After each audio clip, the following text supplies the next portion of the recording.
The last thing Callum Jennings expected that morning was to open his front door and find a woman in designer heels struggling to carry a box twice her size up the porch next door. "Need a hand?" he asked, brushing sawdust off his jeans before jogging over. She looked up, flushed from effort, and let out a relieved laugh. "God, yes, this thing's heavier than it looks." He reached for the box, eyebrows raised. "You moving in alone?" "Just me," she said, straightening and offering her hand. "I'm Sienna Sullivan. Callum Jennings." "Welcome to Oak Ridge," he said, shaking her hand. Her palm was soft, her nails manicured, but her grip was firm. The box was heavier than it should have been, full of hardcover books, and he carried it into the small, charming bungalow next door to his own. It was nothing fancy, just like the rest of the houses on their street. He glanced around. No moving truck, no assistants, no signs of a professional crew. "You sure you don't have anyone helping you?" he asked. Sienna gave a half smile. "I kind of wanted to do it myself." "Fresh start, you know," he nodded, not prying. He understood fresh starts better than most. After his wife passed 3 years ago, he'd moved back to his childhood neighborhood with his daughter, Amelia. Life had been a series of scraped knees, late homework, and working double shifts to make ends meet. "Daddy." Amelia's voice rang out from their yard next door. The 7-year-old was barefoot in the grass, her curls bouncing as she ran. "You said you'd finish the lemonade stand." Callum turned, his expression softening. "One sec, bug." Sienna followed his gaze, then looked at him with a small smile. "She's yours?" "Yeah, that's Amelia, my tornado of joy and glitter." Sienna laughed, and it was a sound that caught him off guard. Like something warm and familiar, though they'd just met. "She's adorable. She's wild," Callum said, smiling. "You'll probably hear her singing Frozen at full volume by tomorrow." "I look forward to it," Sienna said genuinely. He helped her carry in a few more boxes, and by the time the sun dipped low, painting the sky in gold and rose, Amelia had dragged out her lemonade stand, complete with crooked signs and a plastic cash register. Sienna bought 2 cups, overpaying with a wink. "Best lemonade I've ever had," Amelia beamed. "Daddy squeezes the lemons, but I add the secret ingredient." "Oh yeah, what's that?" "It's love," Amelia whispered seriously. Callum chuckled. "She's been watching too many baking shows." Later, as Sienna stood at her front door, she looked at Callum, her voice softer. "Thank you for helping me today." "You're welcome," he said. "If you need anything, we're right next door." She nodded, brushing a strand of hair behind her ear. "I might take you up on that." He went to bed that night thinking about her smile. The next few days passed in a blur. Callum went to work at the carpentry shop downtown, picked Amelia up from school, and helped with her science project involving 3 soda bottles and a volcano that erupted all over the kitchen. But every evening, without fail, Sienna was outside. Sometimes crouched near her flower bed, sometimes pacing her porch with a phone to her ear, always dressed in casual clothes that somehow still looked expensive. She joined them for dinner one night after Amelia insisted. Callum grilled burgers, and Sienna brought over a bottle of wine he'd never heard of. "I hope this isn't too fancy," she said, setting it down. Callum raised an eyebrow at the label. "This bottle looks like it costs more than my truck." She laughed, but didn't explain. "It's just wine." They talked about music, movies, favorite foods. She told him she'd grown up in the city but wanted a slower pace. He told her about losing his wife, about raising Amelia. Sienna's eyes softened. "I'm sorry, Callum, it's okay. We're figuring it out." "You're doing more than okay," she said quietly, watching Amelia color at the table. "She's amazing." He didn't know what it was about Sienna, but every time she was near, he felt like the air shifted. Like something in him that had been asleep for a long time was starting to stir. One evening, Callum came home to find a new bike in their driveway. It was mint green with a shiny white basket and a pink ribbon tied to the handlebars. Amelia was jumping up and down. "Daddy." "Look what Sienna got me," Callum blinked. "Wait, she bought you a bike." "I didn't ask for it, I swear," Amelia said quickly. "She said she saw the old one was too rusty." Callum walked next door, gently knocking on the doorframe. Sienna opened it, a sheepish look on her face. "Too much?" "A little," he said, but his tone wasn't angry. "You didn't have to do that." "I wanted to," she said, stepping outside. "Callum, I know what it's like to want to give someone the world and not always be able to, he exhaled, rubbing the back of his neck. I just don't want her to expect things like that. She won't, not from me, he studied her face. You're not like the other new people who move here, you're not typical. She hesitated for a second, then smiled.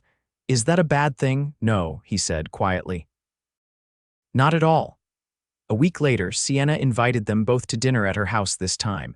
Callum stepped in and froze. The inside of her small bungalow looked like it had been professionally designed.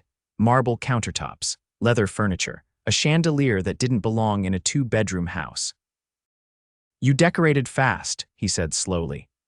I like things to feel like home, she said, her voice steady. Dinner was pasta with handmade sauce and wine that made him feel slightly out of place. But Sienna was warm, laughing with Amelia, listening closely to everything Callum said like it mattered. After Amelia went to bed, curled up on the couch with a Disney movie, Sienna poured them both another glass of wine. I like it here, she said after a pause. More than I thought I would. Callum looked at her. Why did you come here, really? I needed a break. From the noise, the lies. The people who only care about what you have, not who you are. He watched her, sensing there was more under the surface. But he didn't push. Instead, he said, You're always welcome here. You know that, right? She looked at him for a long time. I do now. He didn't know it yet, but in that moment, Sienna was falling for him and she was terrified.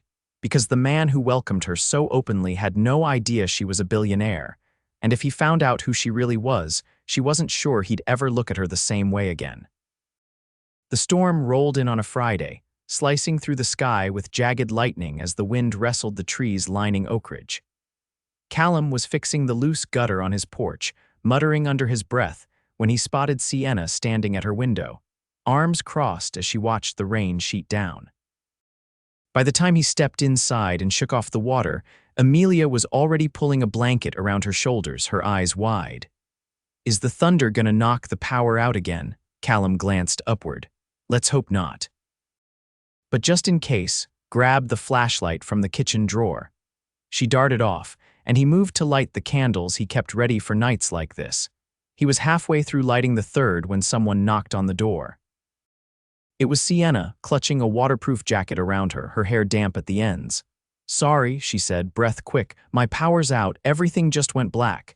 He stepped aside without hesitation. Come in, you can wait it out here. She hesitated as she wiped her boots on the mat. Are you sure? You'd do the same, he said simply. Amelia squealed as soon as she saw her. Do you want to help me build a blanket fort? Sienna grinned. I thought you'd never ask. They arranged pillows and couch cushions, stringing sheets between chairs. Callum watched them from the kitchen as he made popcorn over the stove, the kernels crackling with each pop. He could hear Sienna and Amelia giggling inside the makeshift tent. When he brought over the bowl, Sienna poked her head out.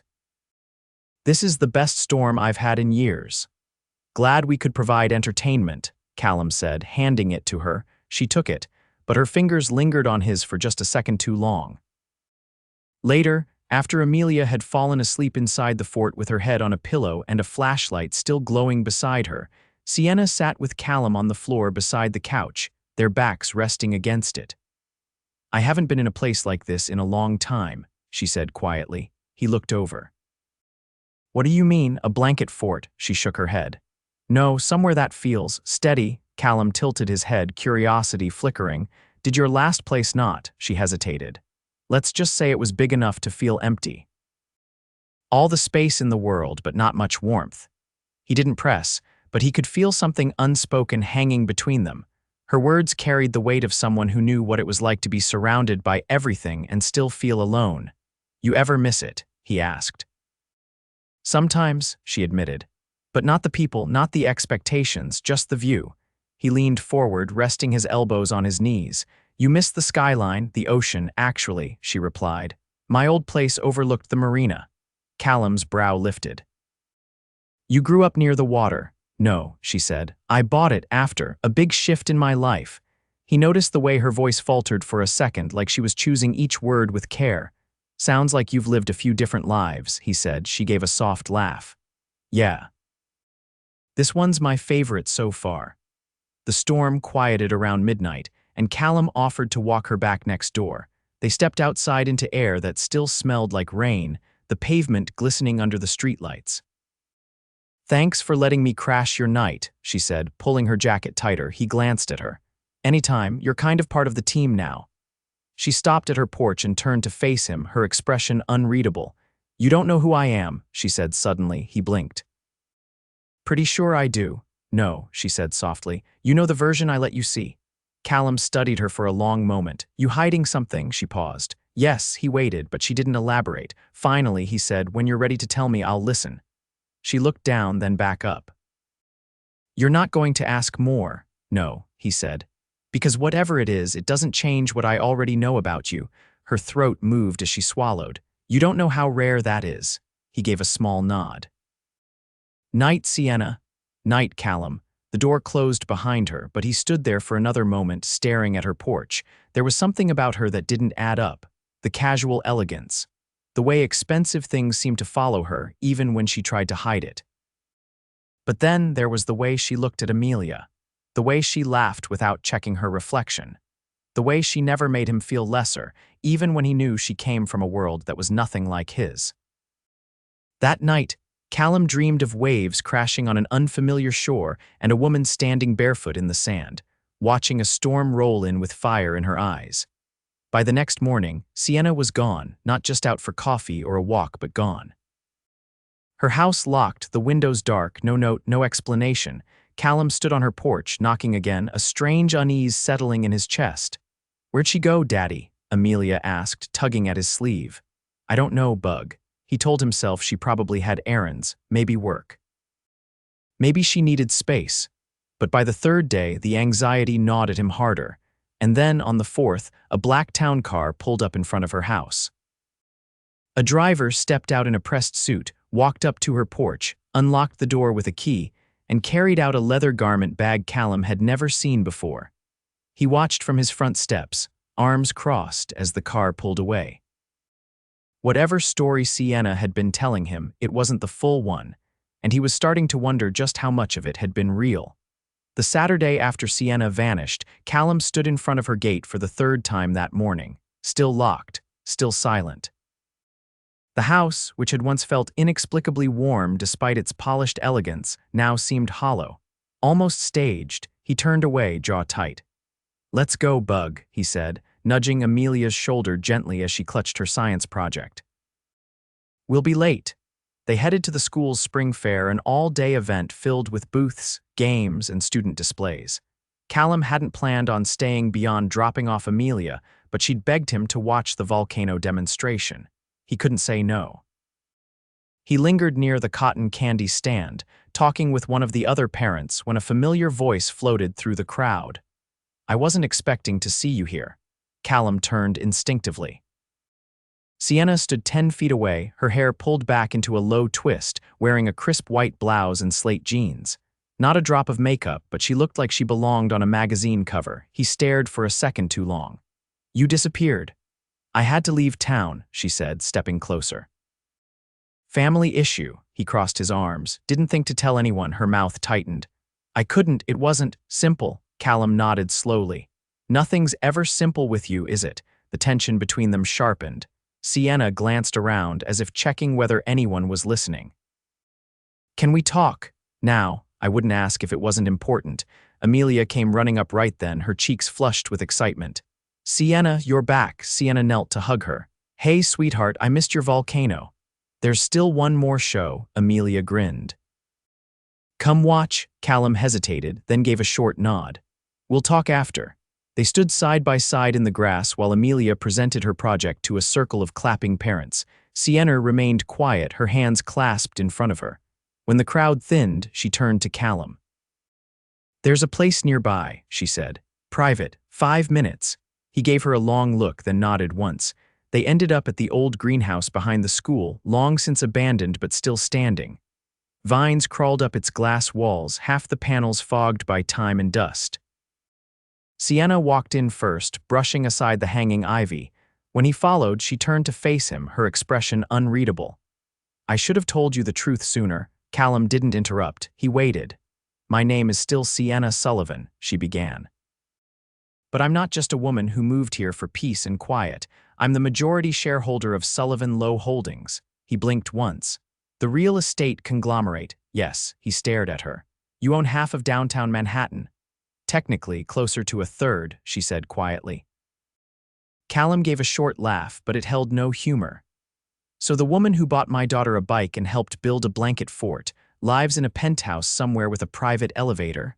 I used to. He looked away, running a hand over his face. Why come here? Why do any of this? Because I couldn't breathe anymore, she said. Every day I was surrounded by people who only saw dollar signs. I needed to remember what it was like to be seen as a person. And you thought pretending to be someone else was the answer. I never lied, she said quickly. I just left things out, he shook his head. Same difference. I didn't do this to hurt you, Callum. You just didn't trust me enough to tell the truth. She stepped forward.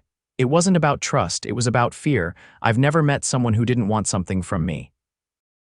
Until you. He didn't speak for a long moment, the silence thick between them. Finally, he said, so what now? You go back to your high-rises and boardrooms and forget this little neighborhood ever existed, she flinched. No. I came back because of you. Don't do that. Do what? Say things that sound good but don't mean anything. Sienna's voice dropped steady and low. It means everything. I haven't felt grounded in years. The only time I've felt real lately was when I was sitting on your porch drinking lemonade with your daughter.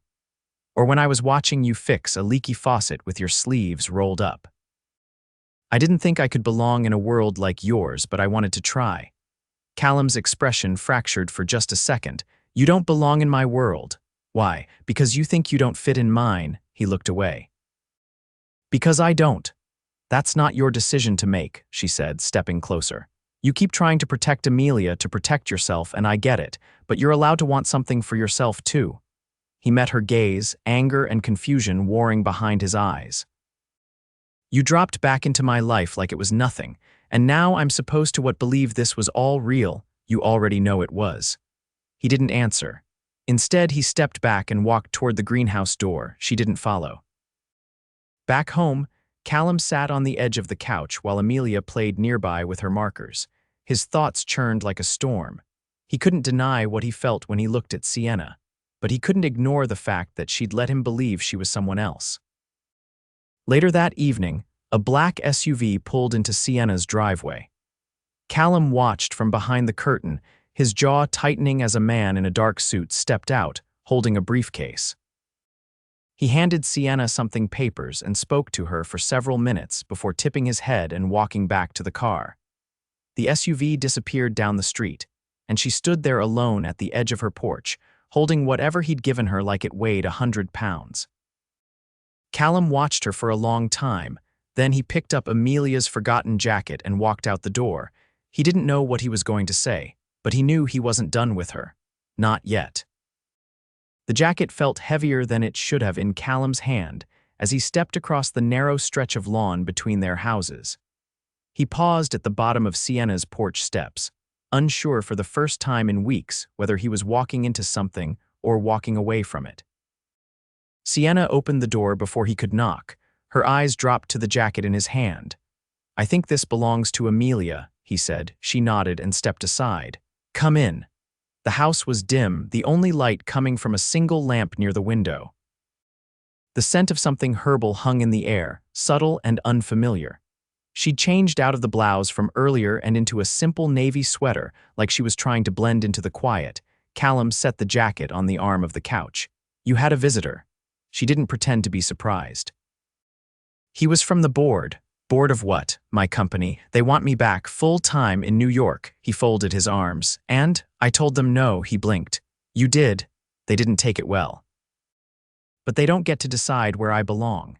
He studied her face, searching for something he couldn't name. You're really walking away from all of it. I already did, she said. The moment I chose this street, the moment I bought groceries for myself for the first time in years. The moment I sat on your porch and realized I could breathe again. Callum sat on the edge of the coffee table, facing her. That life, it's not just a job. It's billions of dollars, private jets, boardrooms, power. You're saying none of that matters. She took a slow breath. I used to think it did. But then I started waking up and not feeling anything. I could buy a yacht but couldn't tell you what happiness tasted like. Then I moved here. And I learned that happiness is your daughter's drawings on my fridge. It's your laugh when your coffee's too strong. It's hearing someone say good morning and actually meaning it. He stayed silent and she stood, crossing to a small drawer near the kitchen. She returned with a folded piece of paper and handed it to him. He opened it. A deed for the bungalow next door, his address. I don't understand, he said. I bought your house, she said quietly. Not to take it, to give it, it's in your name now, free and clear. His head jerked up. Why would you do that? Because I saw you working yourself to exhaustion, fixing things with your bare hands, stretching every dollar. And still, you made space for me. You made space for my silence, my secrets. You never asked for anything. So I'm giving you something no one could ever give me, security, just because you exist. He stood, the paper still in his hand. Sienna, that's before you say it's too much, she interrupted. Understand this isn't charity. This is what people do when they love someone. The room stilled. He looked at her, the weight of those words sinking into the air between them. You love me, she met his eyes. I do. I haven't said that to anyone in years, not where it mattered. He stepped closer. You could go anywhere, be with anyone, why me? Because you don't need me to be anything but who I am, and I've never had that before. Callum's voice was quiet. I've been scared to want something for myself. After everything with Amelia's mom, wanting anything felt like betrayal. You're allowed to want again, she said. You're allowed to be happy. He looked down at the deed, then back at her. I don't need this house to say yes to you. She laughed under her breath, something fragile and real. I know, I just needed to do something that felt as big as what you've given me. He closed the distance between them, pulling her into his arms. She melted against him, and for the first time in a long time, it didn't feel like something borrowed or temporary. It felt like home. Later that week, the entire neighborhood buzzed with the sight of a delivery truck unloading a custom swing set in Callum's backyard. Amelia shrieked with joy, her arms windmilling as she ran in circles around it. We're not going to tell anyone where it came from, are we? Callum asked, sipping his coffee on the porch. Sienna leaned into his side. Let's just say it was a very generous welcome to the backyard gift. He smiled, then turned serious. What are you going to do about work? I'll run things from here, she said. I'm restructuring, giving local branches more power, delegating. I have a team now, and for the first time, I trust them. Think they'll forgive you for choosing a town with one coffee shop and a gas station that still uses paper receipts, she smiled. They'll survive. Amelia ran up the porch steps, waving a crayon drawing. I made this for both of you. The picture had 3 stick figures holding hands under a tree. One had a crown, another had a hammer, and the third had a rainbow over her head. Callum looked at Sienna. I think this means you're officially part of the family. Sienna crouched to hug Amelia. Best promotion I've ever had. That night, under a sky lit with quiet stars, Callum set up a picnic blanket in the backyard. He brought out sparkling water and a box of chocolate truffles Sienna had once mentioned liking. You remembered, she said, touched. I remember everything you say, he replied. She leaned against his shoulder as Amelia drew constellations in the grass with a flashlight. You still scared? She asked. Terrified, he said. But it's a different kind of fear now. What kind? The kind you feel when you know something matters, when you've got something to lose. She kissed his shoulder. You've got something to keep. He wrapped his arm around her. You're not just a woman who moved in next door, you know. And you're not just the man who helped carry my boxes. They laughed softly, and the sound didn't echo, it landed. They didn't need grand declarations or penthouse views. They had a porch, a swing set, and a little girl with a crown drawn in crayon, and that was more than enough. It was everything. The first time Callum saw the inside of Sienna's world, truly saw it, it wasn't in a gleaming office tower or on the front page of a financial magazine. It was in a quiet room above a local community center, where she stood before a small group of business owners from nearby towns, outlining a plan to fund and support under-resourced shops with zero-interest loans. He stood near the back, arms folded, watching her move with quiet command. There was no pretense, no guarded mask, Just Sienna, clear, focused, and offering an empire's worth of knowledge to people who'd never have had access to it otherwise. Afterward, as the last hands were shaken and the room emptied, she walked over to him with a look that was half challenge, half hope. "You came," she said.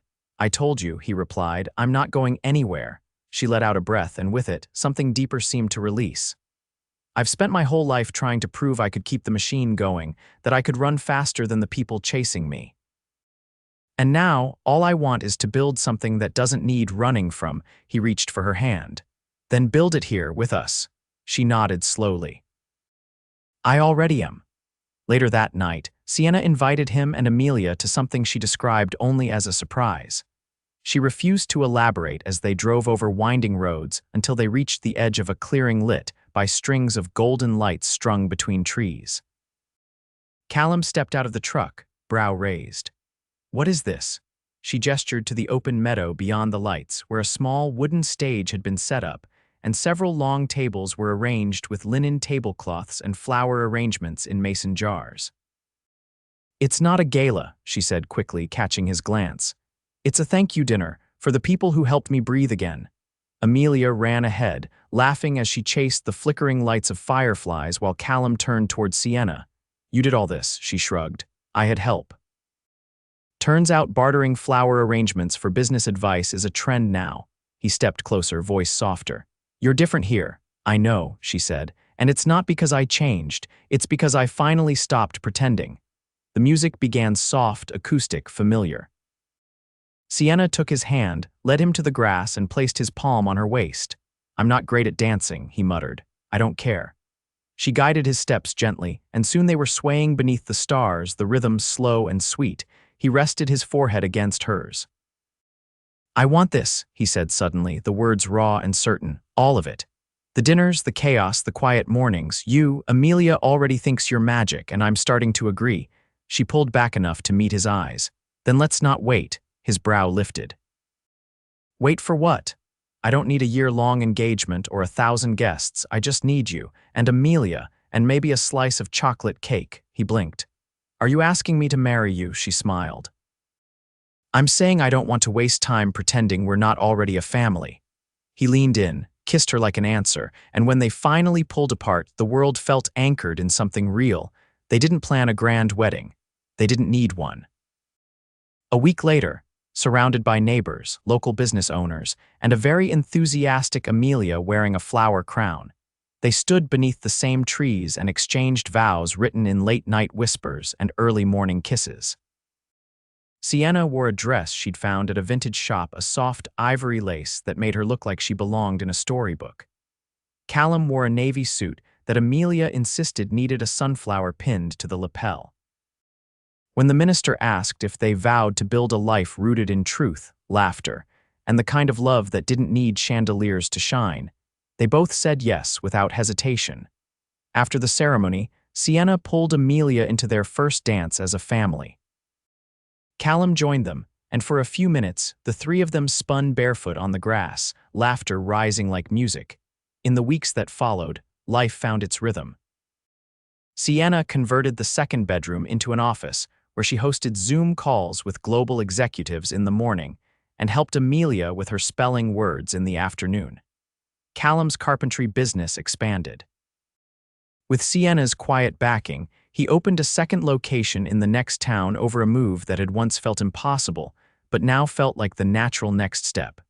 They had their fights. About dishes, about bedtime routines, about whether or not a 7-year-old needed LED stars on the ceiling. But they always found their way back to laughter, to apologies that didn't come with pride, to kisses that made everything else fade. One evening, after Amelia had fallen asleep clutching a comic book, Sienna stepped onto the porch to find Callum installing a porch swing. "You building that for me?" she teased. "For us," he said, brushing sawdust from his hands. "But mostly so I can sit here and watch you drink your coffee and pretend you're not checking your emails." She sat down, curled her legs beneath her, and leaned into his side. "You know, I used to think love had to come with a price." He turned toward her. "And now I know it just has to come with a porch swing, a stubborn man, and a little girl who thinks the moon follows her home." He kissed her temple. You gave us everything. No, she said, lacing her fingers through his. You reminded me I already had it. They rocked slowly beneath the soft creak of the chain, the stars above familiar now like old friends, and in that quiet nothing felt missing, nothing felt borrowed. Everything was exactly as it should be. They had chosen each other, not just once, but every day since. And they would keep choosing through storms, through laughter, through a love that didn't need to be loud to be extraordinary. It just had to be true, and theirs. Forever.